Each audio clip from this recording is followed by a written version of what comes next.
aqui é Lilian do Praticadamente, Lilian Flick do Praticadamente. Vamos começar uma entrevista maravilhosa agora, né, Andréia? Isso, vamos começar mais um bate-papo de terapeuta aqui no Praticadamente. O que já fizemos na outra semana, que foi com o nosso querido Irmo Neto.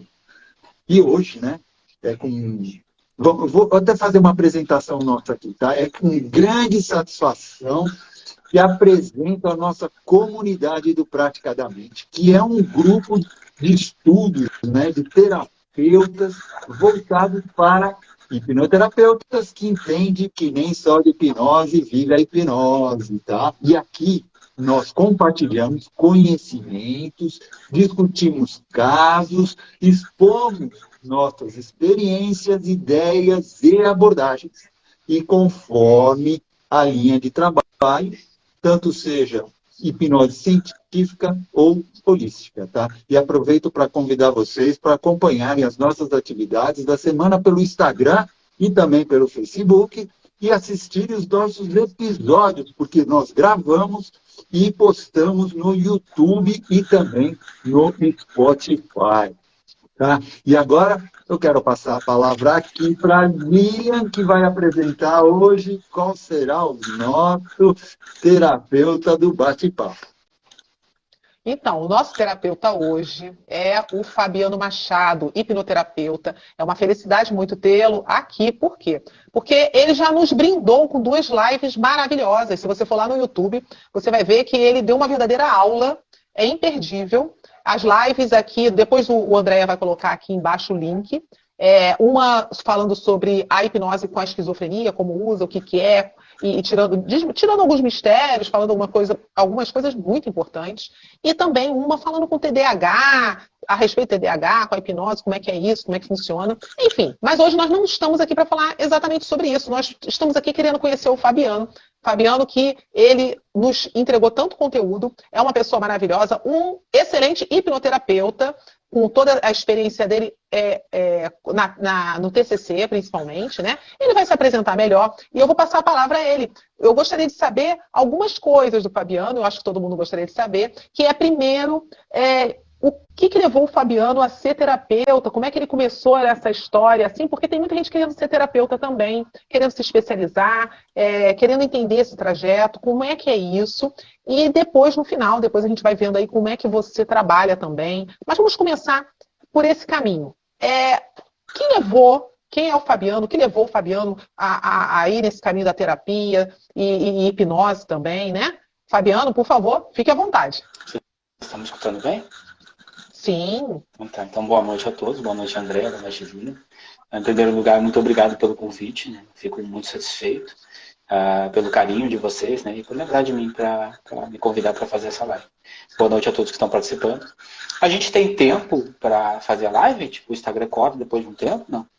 Quanto tempo? Tipo 1 hora. Dá para fazer 1 hora. É porque, às vezes, dependendo da resposta, ela pode ser longa. O caminho que eu levei para chegar até aqui é um caminho bem longo. Se eu for falar de forma curta, acho que não tem graça, né? Vê como você acha melhor. Tá, vou falar. Qualquer coisa, se tu quiser me passar para outra, tu me diz aí. Mas assim, eu vejo que existem 2 caminhos que eu poderia dizer que eu percorri para chegar até a terapia. O primeiro, a gente poderia dizer que é mais físico. O segundo não tão físico assim, talvez um pouco mais utópico, né? O primeiro ele vai envolver a comunicação, o segundo, viagem no tempo. Vocês conhecem alguma coisa de viagem no tempo? Acredito nisso? Bom, eu vou começar pelo primeiro, tá? O primeiro caminho ele vai levar de volta lá aos primeiros estudos universitários no começo do século XXI, ali por 2003, 2004. E a minha formação inicial, lá no final de 2007, no início de 2008. Eu me formei em comunicação, tá? Como professor de português e de inglês.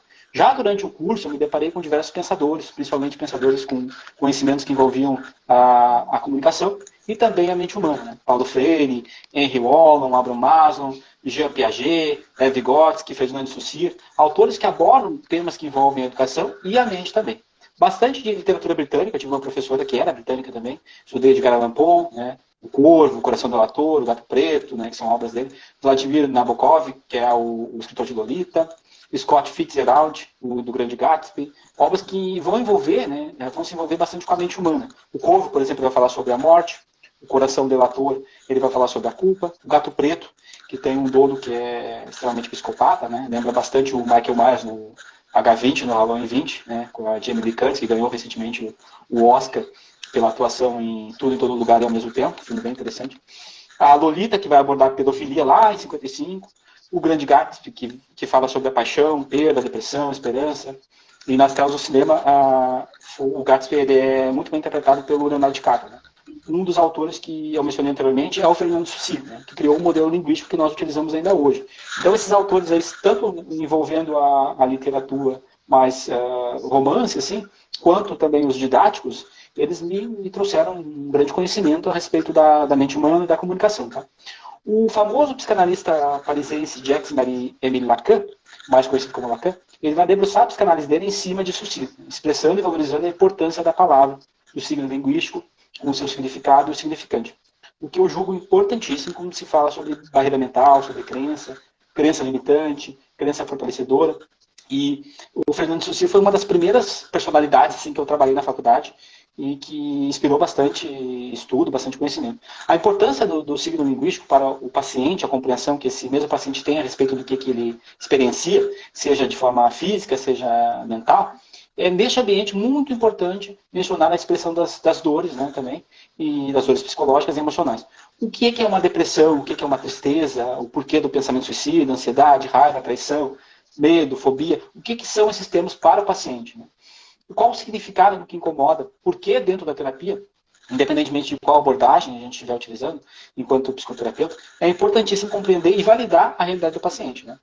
Isso eu já mencionei para vocês nas outras lives, né? E é uma ideia que eu defendo no paciente. A realidade do paciente é importantíssima dentro da terapia.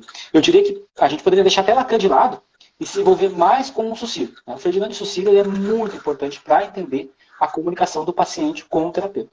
E, claro, para entender a comunicação de uma maneira geral também. Eu não seria nem preciso estudar a Sucy. Bastaria entender sobre o signo linguístico e sobre o objeto diante do observador. Eu falo sobre o signo linguístico no meu canal. Né? Eu tenho um canal que é o Espaço Terapêutico Mente Livre, e lá eu tenho bastante conteúdo voltado para o bem-estar psíquico e emocional. É um canal que traz muitas ferramentas mentais para ajudar os meus pacientes e para ajudar as pessoas também, né, a lidarem com os seus problemas. Eu vou focar só na segunda ideia que eu mencionei sobre o Sucy, tá? Porque ela vai refletir bastante o que eu estudei e eu utilizo muito dentro da terapia. O Sucy vai nos dizer o seguinte, ó, não é o objeto que se faz objeto diante de mim, mas sim o meu olhar sobre o objeto. É o ponto de vista que cria o objeto. Por exemplo, se eu pegar esse lápis, né, este lápis só é lápis porque eu compreendo esse lápis como sendo lápis. Mas como assim? Tá, vamos mudar o observador. Tá? Não só observador, mas também o local da observação. Por exemplo, para um desenhista, esse lápis pode ser uma ferramenta de trabalho. Para um bebê, um lápis pode representar um perigo. E um presídio pode representar uma arma. Né? Para o meu cachorro, pode ser um brinquedo. Para Malala Yousafzai, acho que é assim o nome dela, né? Pode ser algo mágico. Né? Ela escreveu um livro sobre isso até. Pode representar a liberdade, por exemplo. Então a coisa diante de todos esses personagens é a mesma coisa diante de nós, mas o que muda? É o meu olhar particular sobre essa coisa. Então, compreendendo o poder que essa ideia traz dentro de uma terapia, é possível entender por que para uns o objeto barata, por exemplo, pode causar um medo, uma fobia, e para outros não. Né? A mesma coisa, podemos falar sobre figuras arquetípicas, como pai, mãe, irmão, casamento, filhos, dirigir e por aí vai. Por que algumas pessoas ficam muito tristes em datas comemorativas? Porque muitos lembram a falta da presença de pessoas que lhe eram queridas, por exemplo. E por que para outras pessoas não há dor? Né? Por que não há nenhum gatilho negativo relacionado a tal data? Claro, são alguns exemplos. Né? Andar de moto, para alguns está relacionado a um perigo imenso. Tem um tio da minha esposa que diz que nem se amarrarem ele anda de moto. Por quê? Porque houveram experiências negativas que construíram um ponto de vista limitante em relação a tal objeto. E por que para outras pessoas andar de moto significa liberdade? Né? Porque não houveram experiências negativas. Na própria faculdade, lá atrás, eu me lembro de uma professora, a professora Suzé, que dizia que andar de moto significava liberdade para ela. Que era muito bom se juntar uma turma e sair com os amigos em um feriado ou no final de semana e sentir o vento no rosto. Aquilo era muito gratificante, muito prazeroso para ela. Naquela época eu não via dessa forma, tá? Eu tinha muito medo, eu tinha crenças muito limitantes em relação a andar de moto, porque eu tive experiências de acidentes muito feios envolvendo motos, e não foram experiências físicas, foram experiências contadas por outras pessoas e vistas em notícias de jornal. Hoje em dia eu não tenho mais esse medo. Tenho orgulho de falar que uma das experiências mais legais que eu tive foi andar de moto dentro de um estádio de futebol abandonado. Foi muito, muito legal mesmo. Né? Então a gente já consegue observar como o objeto diante da gente, ele só vai ter um significado a partir das minhas experiências. Né? Isso é uma coisa que eu aprendi lá atrás, lá em 2013, 2004, 2013. Tá? E daí eu trabalhei muitos anos como professor no Rio Grande do Sul e em Santa Catarina. Eu me formei em Santa Catarina, na Unisul, em Palhoça. Eu não me recordo qual autor, assim, mas acho que é o Vygotsky, ele vai dizer o seguinte, né? O professor ele é um mediador entre o aluno e o conhecimento. Provavelmente você já ouviu essa ideia, né? Então, o professor ele estaria entre o conhecimento e o aluno, e faria a mediação para que esse aluno conseguisse compreender um determinado conhecimento. E aí, é claro, que não é apenas isso, né? A pirâmide de Maslow faz parte também desse processo. Se o aluno está com fome, por exemplo, ele não consegue se concentrar na aula. Eu tenho um vídeo sobre a pirâmide de Maslow lá no meu canal também. Convém dar uma olhada se quem está assistindo não conhece sobre a pirâmide de Maslow. Se o aluno tem TDAH, por exemplo, é preciso lidar com o TDAH para poder ajudar esse aluno a receber este conhecimento de forma mais acessível. O mesmo em relação a outra necessidade especial, assim como o autismo, uma dislexia, que é comum em comorbidades como o TDAH, né? Uma depressão, uma fobia social e por aí vai. Então, para mediar o estudo, é preciso compreender o ambiente onde esse aluno está e deixar esse ambiente mais propício, mais facilitado, para que esse aluno possa dar atenção ao conhecimento que busca-se que ele tenha. E quando eu falo em tornar o ambiente propício, eu não me refiro apenas ao ambiente físico, né? Muito pelo contrário. Tão importante quanto cuidar do ambiente físico está a atenção ao ambiente mental. Então, esse ambiente mental envolve muito o sistema educacional. E, infelizmente, há muitos professores que não têm preparo para lidar com um aluno que possui um transtorno mental. Né? O aluno que está com a sua psique ou as suas emoções abaladas de alguma forma. Hoje, por exemplo, ocorreram alguns ataques em escolas recentemente, né, em São Paulo, e mais recentemente em Blumenau, né, e vem ocorrendo algumas ameaças de ataques em escolas. Não sei se em Curitiba tem isso. Vocês são de Curitiba, né?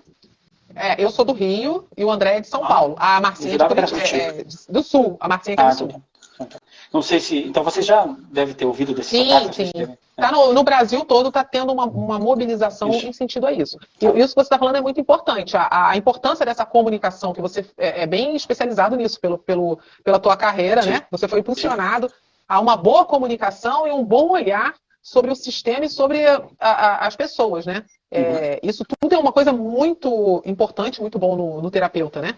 Sim, exatamente. E a comunicação é onde eu baseio uma boa parte da minha terapia. Né? A minha filha tem 13 anos, ela estava bem preocupada com esses boatos, né? E hoje muitos dos colegas dela não foram à aula por medo. Eu descobri agora que meu filho teve aula de tarde também, que só foram 10 alunos também. Sim, eu ouvi falar isso em vários estados, inclusive aqui, eu estou no Rio de Janeiro. Tivemos aconteceu nada, mas teve uma... E isso é o que você falou ainda há pouco, a falta do olhar, que está tendo essa falta do olhar para o indivíduo e como um todo, né? Exato. Que você falou ainda há pouco. Exatamente.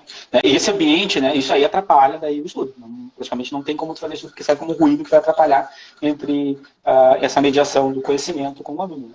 Por isso que existe aquela ideia, principalmente nas escolas municipais, estaduais, de tu servir a refeição antes dos estudos. Porque o aluno ele come e ele não vai sentir fome, não vai se preocupar com aquilo ali, vai ter mais atenção ao que ele vai aprender. Né? Então, hoje muitos dos colegas faltaram a aula, né? Eu recebi no grupo do WhatsApp também da escola uma mensagem informando que a partir de agora os pais não podem mais entrar na escola para deixar os filhos, ou pegar os filhos também. As crianças têm que ser entregues no portão para que haja mais segurança e controle de quem está entrando na escola. Aí nós temos um exemplo extremamente atual, né, que abala o psicológico e o emocional na sala de aula. Né? E justamente hoje também minha filha percebeu que um dos colegas dela estava triste, questionou o porquê, e ele disse que era porque um parente dele havia cometido suicídio. Então a gente tem esse ambiente mental totalmente relacionado à escola. Então não sei te dizer exatamente quando eu pendi para a terapia, mas grande parte da minha área envolvendo o trabalho foi a terapia, não diretamente, mas dentro da sala de aula eu me envolvi muito, né, através de comunicação, ou seja, lidar com esses problemas em sala de aula também. A tua formação te impulsionou para isso, né, Fabiano? Sim, de certa forma, sim. Né? E, recentemente, a escola havia mencionado também que essa escola da minha filha, né, que estava pensando em eliminar o acesso aos pais dentro da escola, porque um pai entrou na escola, viu um outro menino batendo no seu filho e ia bater nesse menino. O pai ia bater no menino. Mas o diretor chegou na hora e impediu que isso acontecesse. Então, é visível que no ambiente escolar está imbuída a necessidade de se compreender e dar atenção ao psicológico e emocional, né, tanto dos alunos quanto dos professores. Um dos motivos pelo qual eu me afastei do ambiente escolar foi uma agressão que eu sofri, tá?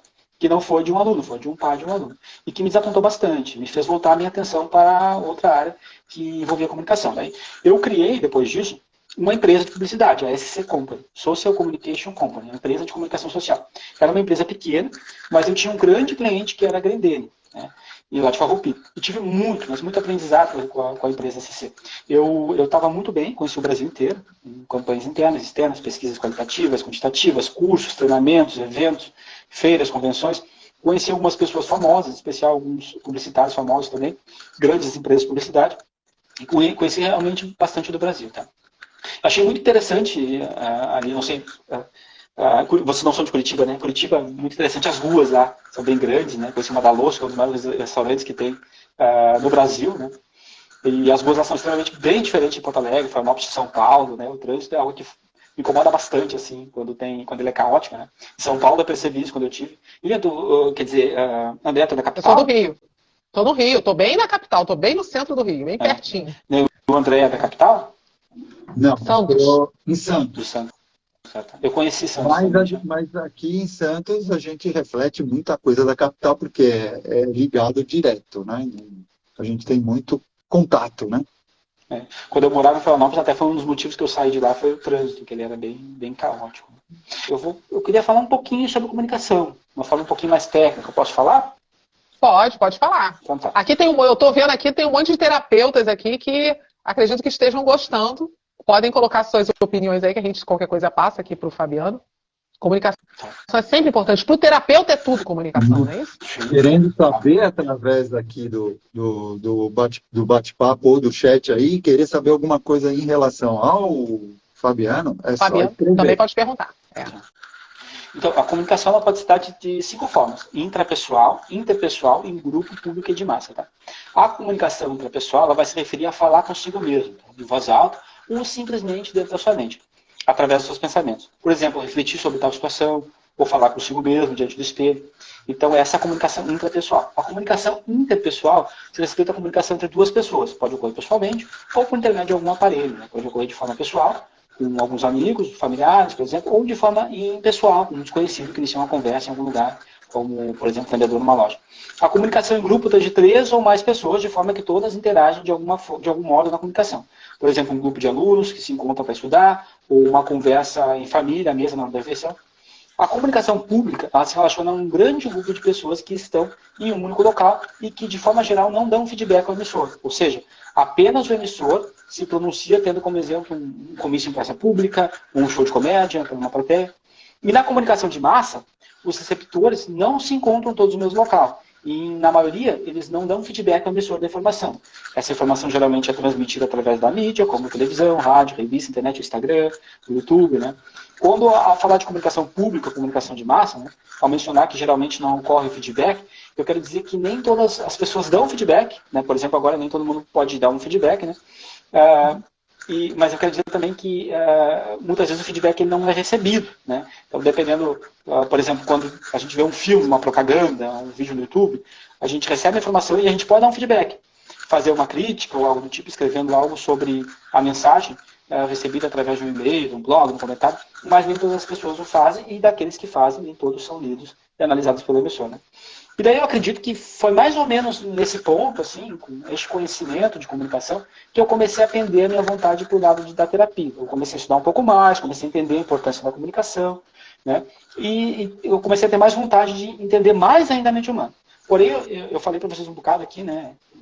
Praticamente, eu sempre trabalhei com comunicação e com a mente humana também, de uma forma ou de outra, né? Mas foi mais ou menos ao estudar a comunicação mais a fundo que eu comecei a me envolver mais com a terapia. Por compreender que a comunicação mais importante que existe é aquela comunicação que nós temos com nós mesmos. A comunicação intrapessoal. Justamente pelo fato de toda a comunicação passar pelo crivo da nossa razão e pela mente humana. Né? E o que eu percebi em relação à comunicação é que, independentemente de onde vem essa comunicação, ela vai vir da mente de alguém. Né? A comunicação sempre começa de forma intrapessoal, né? Ela vai para onde daí? Independentemente de ela ser intrapessoal, interpessoal, em grupo, público de massa, ela vai para a mente de outra pessoa. Então, porque a informação sai de uma mente e pode ser oral, virar uma propaganda, uma imagem, um vídeo, algo escrito, não importa. Quem recebe essa informação vai receber ela na mente também. Então, a comunicação sempre vai acontecer de uma mente para outra mente. Então, eu pude perceber a importância da comunicação consigo mesmo e eu até criei um curso intitulado Conheça-se a Si Mesmo, na qual eu vou ajudar quem fizer o curso a se autoconhecer. Tá? O Jorge Mário Bergoglio, o mais conhecido como Papa Francisco, ele vai dizer o seguinte, tá? Ele vai dizer que conhecer-se a si mesmo, né, conhecer-se a si próprio não é difícil, mas é cansativo. Existe um paciente trabalho de escavação interior, e aquela capacidade de parar, de desativar o piloto automático, de tomar consciência da nossa maneira de agir, dos sentimentos que nos habitam, dos pensamentos que ocorrem, que nos condicionam, e muitas vezes sem que saibamos, né? E exige também que se distinga entre as emoções e as faculdades espirituais. Na verdade, autoconhecer-se não é uma tarefa fácil, principalmente não é uma tarefa fácil de se fazer sozinho, mas com apoio de profissional, né, que compreende os labirintos da mente e que pode ajudar a pessoa a transitar nesses labirintos, conhecer-se a si mesmo se torna uma tarefa mais fácil. É claro que exige esforço e dedicação, e por isso, né, a pessoa está aqui, né, e acredito que a aula também que eu vou proporcionar. Então, você vai dar esse curso, é um curso através pro autoconhecimento, para a pessoa se conhecer? Para se autoconhecer, para ter controle sobre a sua mente. É em grupo, individual? É em grupo ou individual? Na verdade, eu vou dar esse curso como se fosse professor, passando a aula, sozinho. Só eu. Isso. Você vai pela internet? Isso, a princípio eu vou disponibilizar ele na plataforma da Udemy. Tá? Sim, online. Ele vai ajudar as pessoas a se conhecerem no nível bem profundo. Já está pronto. Eu estou começando a gravar ele. Tá? Assim que eu tiver gravado o primeiro nível, eu já vou colocá-lo. Eu vou falar um pouquinho mais sobre comunicação, né? Porque envolve muito na minha formação e porque as psicoterapias são feitas de comunicação. Posso seguir um pouquinho mais? Sim. Vamos lá. Então eu vou falar sobre o modelo de comunicação que veio de 49, tá? E foi apresentado pelo matemático, engenheiro eletrônico e criptógrafo americano, conhecido como o pai da teoria da comunicação. Por que eu estou falando muito de comunicação? Porque realmente a minha área toda de desenvolvimento foi em cima da comunicação, tá? Então, o nome dele é Claude Elwood Shannon, mais conhecido como Shannon, em conjunto com o matemático americano Warren Weaver, tá? Neste modelo, é mais conhecido como o modelo de Shannon e de Weaver, tá? Neste modelo, há a fonte de informação, a mensagem, o transmissor, o sinal, o ruído, o receptor e o destino. Eu vou explicar isso e vou depois mostrar como é que isso funciona dentro da terapia, tá? A comunicação se dá da seguinte maneira, tá? A fonte de informação elabora e envia uma mensagem, a mensagem chega até o transmissor, que transforma ela em um sinal. Esse sinal ele pode passar por ruídos, interferências que podem fazer com que o sinal emitido chegue de forma diferente até o receptor. O receptor recebe o sinal e o transforma em mensagem novamente para que essa possa ser compreendida pelo próprio receptor, que então faz com que ela chegue até o seu destino. Quanto ao ruído, ele pode ser físico, fisiológico, psicológico ou semântico. Eu não lembro se eu falei disso nas lives anteriores, se eu não falei. Vou explicar agora primeiro como é que funciona essa comunicação, depois eu vou adequar ela à terapia. Tá? O ruído físico é um tipo de distração externa ou do ambiente, pode ser sonoro, visual, entre outras coisas. O barulho de criança brincando, alguma atração visual que passa diante dos olhos do receptor. Eu tive, por exemplo, um paciente que o pai estava escutando TV alto, ou alguém entra na sala e fala. Então, isso é um ruído físico. O ruído fisiológico é algo que distrai, incomoda e está relacionado ao corpo físico, uma dor de cabeça, dor nas costas, vontade de ir ao banheiro, né? Então, já tive também paciente que deu vontade de ir no banheiro, sentir frio por causa do ar-condicionado. Então, isso aí é um ruído que atrapalha a comunicação. Desculpa. O ruído psicológico tem a ver com os pensamentos do indivíduo. Preconceito, opinião pré-formada, crença, por exemplo, preocupação com conta a pagar, horário a cumprir, preconceito de gênero, racial, linguístico, social, por aí vai.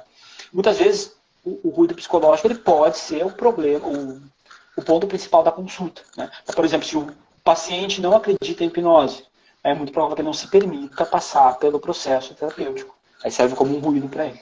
E o ruído semântico é quando a mensagem é escutada claramente, mas não é compreendida por possuir termos técnicos, jargões, estruturas gramaticais que o indivíduo leigo no assunto desconhece, ou ainda uma língua não familiar, uma aula sobre equação do segundo grau para uma criança que está iniciando o ensino fundamental, uma palestra em russo para um brasileiro nativo que nunca teve contato com a língua russa, por exemplo. A Marcinha colocou que o TDAH tem muito ruído. Tem. Às vezes o ruído dele ele é muito distrativo, né? É mais físico, é uma borboleta que passa, ou também pode ser um ruído mais psicológico, mental, pensando em alguma coisa e surge distração.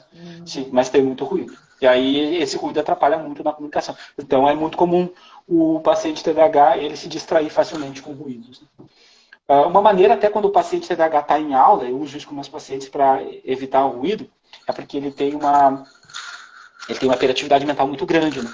Ele fazer alguma coisa física que vai distrair ele. Então, hoje em dia tem aqueles, como é que é o nome? É o objeto anti-estresse, não sei se já viram, tem umas bolinhas que apertam. Sim. Né? Isso. Mas tem um quadradinho, um cubinho que tem interruptor, que tem botão, né? O próprio esse fidget spinner é um tipo de distrator, aí tu começa a mexer naquilo ali e tu consegue prestar atenção no que o professor está falando, né? Ou tá numa reunião também é a mesma coisa. Então é uma coisa que tu usa. O mais comum é ficar pressionando na caneta. Estou mexendo na caneta, estou me distraindo. Ou mexo a perna. Isso aí vai ajudar a acalmar esse ruído mental, tá? Então, vamos fazer um exemplo prático aqui, tá? Vamos tomar como uma ambientação um hospital, bastante pessoas aguardando para ser atendido. Um paciente está ali para uma consulta periódica e se sente bem. Ele se comunica com a recepcionista, que está com forte dor de cabeça e tem dificuldade de compreender. Além disso, há muitas pessoas conversando ao mesmo tempo no ambiente, o que faz com que ela tenha que pedir para que ele repita algumas informações mais de uma vez. A recepcionista passa as informações referentes ao paciente para o assistente, este redireciona as informações ao médico. Pronto, tá? É um caso de comunicação simples, né? Agora vamos determinar quem é quem nessa comunicação. Percebe que o paciente ele é a fonte da informação. Ele fala com o recepcionista, que é o transmissor. A dor de cabeça e as conversas são os ruídos. Esses poderiam não ocorrer, né? O assistente é o receptor e o médico é o destino da comunicação. É claro que entre todas as comunicações existiram outras comunicações também. Afinal, cada contato de um indivíduo para um outro é uma comunicação. E essa comunicação sempre inicia na mente de alguém e acaba na mente de outro alguém, ou de si mesmo. Então, dentro da clínica, eu ainda sou um mediador entre o meu paciente e o conhecimento, porque eu trago conhecimento para esse paciente para que ele adquira ferramentas mentais que vão ajudar ele a se libertar daquilo que incomoda. Então, eu falo bastante na terapia, tá? Esses dias eu disse para minha paciente, né? Eu sou bem na minha, em festas e tal, eu não sou muito de ficar falando. E ela disse, tá, acredito. Cara, eu gosto de passar esse conhecimento, porém o mais importante, né, são as ferramentas mentais que realmente ajudam o paciente a se livrar do que incomoda ele. Né? A gente tem que levar Na em verdade, você consideração faz muita orientação para o paciente, né? Você dá bastante orientações. não só orientação, eu trago informações a mais, né? Eu trago novos conhecimentos que ele possa... Porque assim, a gente tem que levar em consideração que os transtornos mentais, né, eles são mentais. Então, para mudar um panorama dessas dores, né, o paciente ele tem que escolher caminhos diferentes daqueles que ele está acostumado a traçar. Né? O Einstein ele vai nos dizer que não é possível resolver um problema usando o mesmo tipo de pensamento que foi usado quando o problema foi criado. Então, por isso, eu dou muitas ferramentas mentais para ajudar o paciente. Né? Então, dentro da terapia, além de mediador entre o paciente e o conhecimento novo que ele está adquirindo, que é mais importante ainda, né, o terapeuta ele vai funcionar como um mediador entre o paciente e ele mesmo. Tá? E esse ele mesmo inclui o subconsciente, né, deste paciente, as suas memórias de longo prazo, as suas crenças, os seus hábitos, os seus desejos, o porquê dos desejos, né, os seus medos, os seus traumas, todas as suas dores mais profundas e a causa delas, as suas emoções e os seus sentimentos também. Não sei, a diferença entre emoções e sentimentos? Sim, tem diferença, tá? Dá uma olhada no meu canal lá que eu falo sobre isso, né? Antônio Damasio. Mas me diz uma coisa, você atende essas pessoas só online ou você está atendendo presencialmente também? Eu atendo muito mais online hoje em dia do que presencialmente, tá? Porque o online ele vai nos permitir que a gente possa atender em todo o Brasil, né? E o presencial ele vai ficar muito distritivo, assim, né? Então tem que ser muito aqui, né? Mais fácil para o paciente também, né? Os horários também pode ser à noite. Então hoje em dia 95% dos meus pacientes são online, tá? E aí eu também atendo muito de Santa Catarina, São Paulo também, então é muito mais fácil, né? O online, a dúvida de algumas pessoas é se vai dar resultado, se vai conseguir se engajar, né? Porque tem gente que tem essa dificuldade, né? Mas se eu estiver na minha casa e a pessoa lá, será que ela vai conseguir, eu vou conseguir me concentrar, eu vou conseguir ser hipnotizado? Tem muita gente que pergunta isso, né? E como é que tem sido isso para você? É tranquilo? É tranquilo. Justamente vem essa ideia do ruído que eu falei, né? Então, eu vou, mas no final eu dou um passo a passo. Eu dou um passo a passo de como eu faço a minha sessão, assim. Mas assim, a gente elimina os ruídos e daí não tem problema nenhum. E aí, esses ruídos vão incluir o quê? Uma internet boa, de preferência ficar no local onde não vai ser interrompido, de preferência um local mais silencioso, né? A pessoa vai no banheiro antes, toma uma água antes, fica confortável. Aí não tem mistério, né? Ocorre perfeitamente bem. Vamos dizer que até ocorre melhor porque a pessoa, por exemplo, está... Geralmente eu peço, quando eu vou colocar a pessoa em transe, eu peço para ela deitar. Então ela vai deitar na cama dela, vai deitar num local confortável que já é um ambiente que ela conhece e que já traz conforto para ela. Então é bem tranquilo. Bem tranquilo mesmo. E você, no caso, você atende com essa habilidade toda da comunicação que você tem, que é legal, isso é importantíssimo, né? E você tem também a parte do TCC, que eu estava vendo lá, você também utiliza técnicas de TCC para ajudar nesse tratamento? Sim, sim. E essas técnicas vão vir justamente com essas ferramentas mentais, que eu vou trazendo bastante informação para o meu paciente, para ajudar ele a mudar a maneira de pensar dele, né? Principalmente para ajudar ele nesses pensamentos. Por exemplo, se eu pego um paciente que está com um pensamento suicida, junto com o pensamento suicida, a gente vai ter a depressão, a gente vai ter a tristeza, a gente vai ter o pensamento negativo, né? Que vai culminar nesse pensamento suicida. Não é uma coisa só, geralmente tem um conjunto, né? Então eu vou trabalhar esse cognitivo justamente para que ele possa mudar essa maneira de pensar, né? E aí, mudando a maneira de pensar, a gente vai mudar a maneira dele se sentir, vai mudar as reações fisiológicas dele, emocionais e comportamentais. Tá? É muito... assim, se o paciente chega para mim, olha, eu estou com um pensamento suicida, geralmente eu faço... Mas bem dito, Fabiano, porque o que você falou que normalmente é um conjunto, né, de fatores. Porque às vezes a pessoa está num pensamento suicida, mas ela é um conjunto mesmo de fatores, porque ela pode estar com a depressão junto, pode estar com algum síndrome do pânico, pode dar alguma coisa, e que tudo isso, esse conjunto todo, está gerando essa consequência, né, esse estado de estar querendo se suicidar. Sim, exatamente. No começo da terapia, eu já vou fazer um check-up de sentimento para ver como é que o meu paciente está. Então, vai envolver diversos sentimentos. Entre esses que eu falei aí, como é que está a ansiedade, como é que está a insônia, como é que está a insegurança. Diversos tipos de sentimentos, você vê como é que está. Aí, por exemplo, tem um grupo específico que você atende? Tipo assim, você atende muito TDAH, você atende muito pessoas querendo autoconhecimento, pessoas muito depressivas. Tem algum grupo específico ou é bem diversificado? Autoconhecimento, infelizmente, não vem para isso, não. São pouquíssimos, né? O paciente ele vem quando ele está morrendo, quando ele está sofrendo. É muito difícil o paciente vir por uma dor simples ou para buscar conhecimento. O conhecimento eu vou levar ele a entender a importância dele dentro da terapia. Mas não, ele não vem por isso, ele vem com uma dor forte mesmo, esquizofrenia, autismo. Eu não tenho um grupo específico, assim, mas depressão, tem bastante pacientes com depressão, com pensamentos suicidas, né? Então, autismo, esquizofrenia, TDAH, bipolaridade, por aí vai. Mas não tem uma coisa específica, assim. Geralmente, o específico vai ser aquele paciente que está muito mal. Esse paciente que vai vir até mim. Ou que vem pela indicação, porque tentou diversas coisas e não conseguiu. Né? Então, tem um paciente TDAH que tentou diversas terapias desde os 8 anos, chegou comigo com 22 anos, e nada ajudou ele. E aí eu identifiquei o TDAH ali, consegui ajudar. E geralmente o paciente que busca, infelizmente, mas o paciente que vai buscar uma terapia através da hipnose, né, é um paciente que ele já tentou outras coisas. Infelizmente, é verdade. Assim. Infelizmente, é verdade. Tem muito mito também, isso. Né? Quando chega na nossa mão com a hipnose, normalmente já tentou tudo, já. E aí, a Marcinha está até perguntando aqui o burnout, né? Burnout com hipnose é meio complicado, mas tem algumas ajudas que nós podemos dar, né? Mas tem que estar medicado. Como é que você age num caso assim? Acho que eu não cheguei a lidar com esse daí. Não. Mas, de uma maneira geral, né, o paciente ele tem que estar medicado. Por exemplo, eu atendi uma vez um paciente que ele tinha esquizofrenia e que ele chegou a mim sem medicação. Né? Então, estava completamente com surto psicótico, era muito difícil de ter a atenção dele. Aí a primeira coisa que eu disse, tu tem que te medicar para que tu consiga estar dando atenção para mim. Né? Então ele se medicou, depois de um tempo ele parou de tomar, eu percebi na hora, olha, tu não está numa maneira que tu vai conseguir aproveitar a terapia. Então, primeiro, nesse caso, a medicação, né? O antipsicótico, para que ele possa se controlar mais ali e poder trabalhar comigo de uma forma mais calma. Então, basicamente isso, porque vai servir como ruído. Vai servir como ruído. Daí. Workaholic Mas é uma pessoa que gosta de trabalhar demais. Que trabalha demais.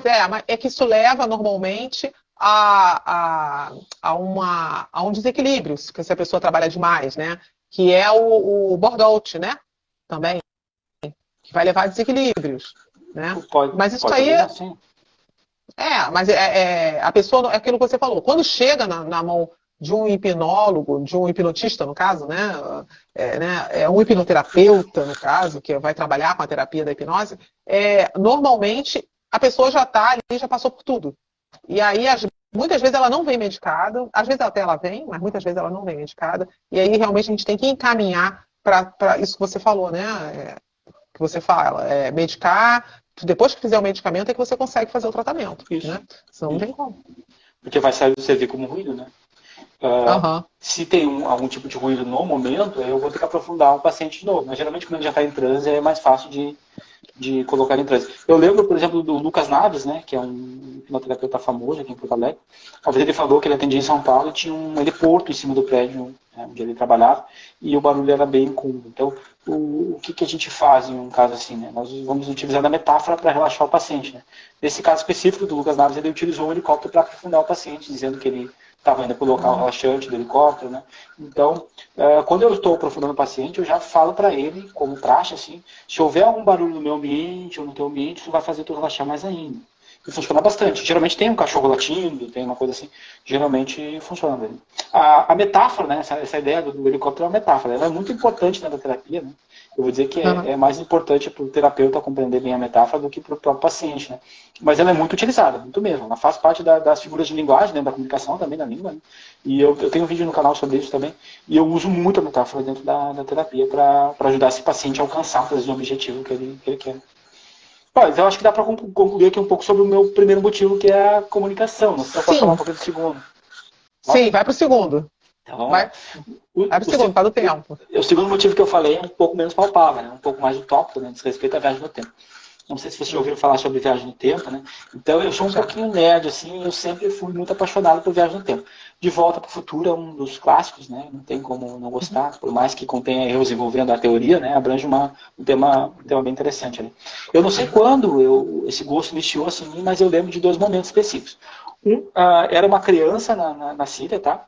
Em 2014, que estava muito ferido por causa de um atentado, ele falou assim: quando eu morrer, eu vou contar tudo a Deus. Não sei se vocês lembram dessa imagem. Percorreu o mundo essa ideia. Tá? E ele realmente veio a morrer. Tá? E o outro é um momento que eu não lembro a data de uma localização, sei que foi no Brasil, assim, que é uma imagem de um menino que... Ambas essas ideias, né, foram de reportagens que eu assisti. E nesse caso, esse menino estava no colo do socorrista, questionando por que o pai dele estava sem chinelos, porque ele iria ficar com frio e ia adoecer. E o pai estava morto no asfalto também. O menino se precipitou na rodovia, é um menino bem pequeno, e o pai empurrou ele para proteger ele, né, para não ser atropelado, mas ele foi atingido. E eu estou sendo bem sincero, né, aqui com vocês, que esses 2 momentos eles me fizeram pensar o seguinte: e se eu pudesse voltar no tempo e poder ajudar as pessoas para que coisas ruins não acontecessem, ou prever algo ruim e impedir que essa coisa acontecesse? Então essa foi a minha ideia, tá? Não foi algo que me transformou, me correu por dentro, mas a ideia ficou na minha cabeça. E daí vou falar um pouquinho sobre isso, tá? Então a viagem no tempo ela é possível, ela é plausível, né? Existe fora da ficção científica, será que é possível fazer isso, né? E tem muitos filmes que eles vão abordar a viagem no tempo, tá? Então, alguns dos famosos são De Volta para o Futuro, O Exterminador do Futuro, né? O X-Men, De Hoje um Futuro Esquecido, o Harry Potter, O Prisioneiro de Azkaban, A Máquina do Tempo, de 2011, A Família do Futuro, que é um desenho muito bom, Contra o Tempo, O Homem de Preto 3, O Homem do Futuro, que é um brasileiro, Wagner Moura, Questão de Tempo, A Ressaca 1 e 2, que é mais comédia, Efeito Borboleta, que é bem famoso, e, assim, mais recentemente, Vingadores, Ultimato. Tá? Isso se tratando de ficção científica, tá? Mas trazendo esse tema um pouco mais para a realidade física, existem alguns autores renomados e famosos que trabalham a ideia de viagem no tempo. O primeiro que eu vou mencionar é o físico teórico e cosmologista Stephen Hawking, tido como uma das figuras mais inteligentes da atualidade, né? Apesar de ele ter morrido, né, recentemente, mas é uma das figuras mais inteligentes atuais. E ele escreveu o livro A Brief History of Time, né, que é um livro muito bom, né? É uma breve história do tempo. Porém, ele desqualifica a possibilidade real de uma viagem no tempo ocorrer fisicamente. Mas o livro é muito bom, tá? Ele até fez um documentário no qual ele fez uma festa para ele mesmo, né? O eu dele do futuro, e concluiu que como ele mesmo não veio do futuro para a festa, era sinal de que ele não havia conseguido inventar uma máquina do tempo antes de morrer. O segundo personagem famoso que lida com viagem no tempo, mais famoso ainda que o Hawking, é o também físico teórico Ronald Mallet. Ele escreveu um livro, Time Travel, Viajante do Tempo, que é uma autobiografia, né? No livro, né, ele é uma especulação científica, o do Hawking é uma especulação científica séria, na verdade. Né? O do Mallet já não, ele perdeu o pai, né, para o câncer, quando ele era muito criança, e ele decidiu que ele ia criar uma máquina do tempo para voltar no tempo e salvar o pai. E ele já é uma pessoa de idade hoje em dia, mas ele ainda trabalha nessa ideia. Tá? Eu enviei um e-mail para ele até, ele não me respondeu até hoje. Infelizmente. Ele foi visto por muitos anos, né? E ainda é visto, de certa maneira, debochado, justamente por trabalhar com algo muito utópico. Assim. Porém, eu volto a dizer, ele é um cientista renomado, com conhecimentos gigantescos, tá? Mas ele afirma que a viagem no tempo vai ser possível de forma física e se utiliza de lasers caríssimos, tá? Para trabalhar nas suas ideias. Eu trouxe esses dois personagens para mostrar para vocês que é um assunto sério, tá? Não é piada, não. E a terceira pessoa que eu quero citar para vocês é um dos autores que eu acredito que matou a charada da viagem no tempo para mim, tá? Esse autor, ele foi professor de comunicação na Universidade de Capilano, lá em Vancouver, no Canadá, e ele se chama Anthony Hamilton, tá? Ele trabalhou essa ideia de viagem no tempo por mais de 30 anos, e escreveu o livro Mind, Time and Power, Mente, Tempo e Poder. E o Anthony Hamilton, ele vai nos trazer a seguinte ideia: nós temos um superpoder, mas ninguém nos contou ainda sobre isso. Ele vai dizer que nós viajamos no tempo frequentemente quando nós nos utilizamos dos nossos pensamentos. Ele vai ser um autor que vai valorizar muito, né, os nossos pensamentos. Tá? A terapia cognitivo-comportamental, que eu trabalho, valoriza também o pensamento. Então ele vai viajar esses pensamentos, né, em um nível de viagem do tempo. Muitos autores eles vão falar sobre a ideia também, né, porém ele é um autor que me fez enxergar algo óbvio, né, realmente. A nossa mente ela nos propicia ir e vir aonde nós quisermos, sem que haja nenhuma barreira impedindo que isso aconteça. Né? David Hume vai falar um pouco sobre isso também no Ensaio Britânico, do século XVIII. Ele vai falar sobre associacionismo, as leis de associação. Tá? Eu falo sobre isso no meu canal lá também. E no meu trabalho acadêmico, lá em 2007, eu falei sobre a importância do pensamento, principalmente ao analisar uma obra especial de dissertação da Janet McCord, intitulada A Study of Suicides of 8 Holocaust Survivors and Writers, que em português é um estudo sobre o suicídio de 8 escritores sobreviventes do Holocausto. A minha dissertação lá em 2007 envolvia a importância do pensamento nas nossas vidas cotidianas. E nesta obra, na qual eu debrucei assim, o meu trabalho acadêmico, a autora percebeu que estes 8 escritores eles haviam passado por experiências traumáticas inimagináveis durante a Segunda Guerra Mundial e sobreviveram a essas experiências. O que então fez com que eles tirassem a própria vida? Foi justamente o fato deles reviverem essas experiências de forma mental. Por que isso? Porque o pensamento traz reações emocionais, fisiológicas e comportamentais. O que é a base da terapia cognitivo-comportamental, né? Acabei de citar. Ou seja, o pensamento vai nos fazer sim viajar. Ele funciona como uma viagem no tempo. E o Anthony Hamilton, ele me fez assim, algo que eu estava diante dos meus olhos, me fez ver isso, né? E eu não percebi. Então, a viagem no tempo, ela já existe no meu consentimento, né? Minha compreensão, não de forma física, como o Hawking acreditava, como o Malt acredita e busca desenvolvendo, mas sim de um ambiente mental. Né? E dos filmes que eu citei anteriormente, todos eles abordam a viagem do tempo através de uma máquina, uma aparelhagem física. Né? Exceto Contra o Tempo, né? Se vocês não viram é muito bom ver. O X-Men também, porque é mais mental, e o Efeito Borboleta e uma questão de tempo. Todos esses vão abordar a viagem do tempo, mas elas vão abordar mais no ambiente mental. Né? E aí, para concluir, né, quando eu me deparei com a hipnoterapia, eu compreendi que era possível fazer o meu paciente voltar no tempo, através de uma regressão, ou uma ponte para o passado, como a gente chama também, né? Ou através, ao mesmo tempo, né, sem precisar de uma aparelhagem física. Né? Não é possível mudar um passado, né? A gente sabe disso, né? Mas sim é possível a gente ressignificar situações traumáticas, para que essas situações não influenciem mais de forma negativa ou limitante a vida do paciente. Ao mesmo tempo, é possível também fazer uma progressão, né? Ou como também pode ser conhecido uma ponte para o futuro, para poder levar o paciente para analisar se a terapia teve significado para ele, né? E se ele consegue ver a melhora que ele almeja nesse futuro. Ou seja, eu consigo fazer uma paciente viajar no tempo, através da sua própria mente. E este é um dos motivos que me fez se apaixonar pela terapia. O outro é todo o meu conhecimento a respeito da comunicação e a paixão que eu tenho por essa área também. Por exemplo, se esses escritores tivessem feito terapia e tivessem ressignificado as suas dores, né, esses outros escritores, tivessem voltado no tempo e dado um novo significado para aquilo que aconteceu com eles, com certeza eles não teriam se suicidado. Né? O ato suicida em si ele já é muito relacionado a pensamento negativo, a tristeza profunda, e a pessoa muitas vezes não vê outra solução senão o ato de tirar a própria vida. É muito difícil uma pessoa que faz terapia se suicidar, né, porque ela está lidando de forma sadia com as dores, né, recebendo ferramentas para lidar com esses pensamentos negativos. Ultimamente eu tenho tido muitos pacientes que vêm com pensamento suicida, com depressão, e eu estou lidando com eles. Né? Então, por isso é muito importante a gente buscar ajuda, né? Principalmente ajuda de um profissional. E fora esses dois motivos que eu acabei de mencionar, né, de forma bem larga, a comunicação e a viagem no tempo, né, tem também mais um ou dois motivos que envolvem pessoas próximas que cometeram suicídio, ou que causaram mal a si mesmas, né, e que me fizeram pensar, e se eu pudesse ajudar de alguma forma, né, como eu faria isso, eu não vou detalhar para preservar eticamente aqui os familiares, as pessoas envolvidas, mas são situações sim, que me levaram a me especializar, né, mais e compreender mais ainda a mente humana para poder ajudar quem precisa. E o ser humano ele é capaz de coisas extraordinárias quando há necessidade, né, quando se dedica, consegue alcançar objetivos além dos imaginários.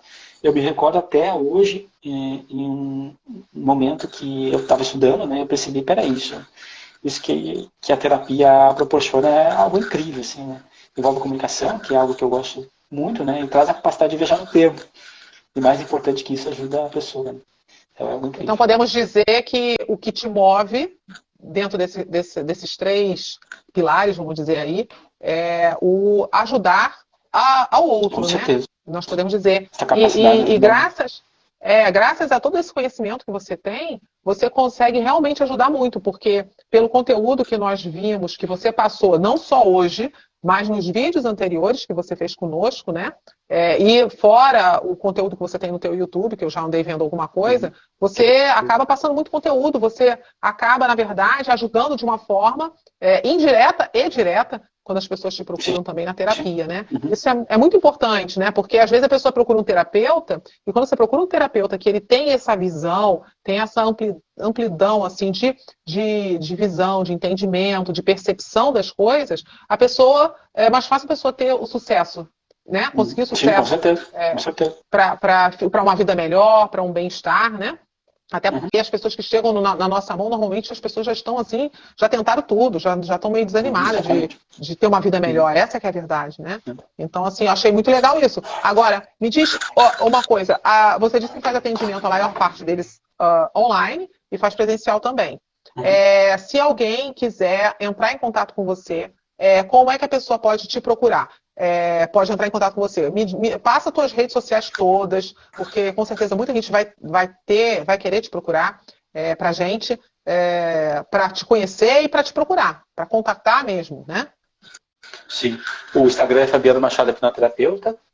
O Facebook também, se não me engano, é Fabiano Machado Hipnoterapeuta. E no meu canal é Espaço Terapêutico Mente Livre. E mais assim, fácil mesmo, é no celular. É o 51. Posso passar o número? Pode, fala, pessoal.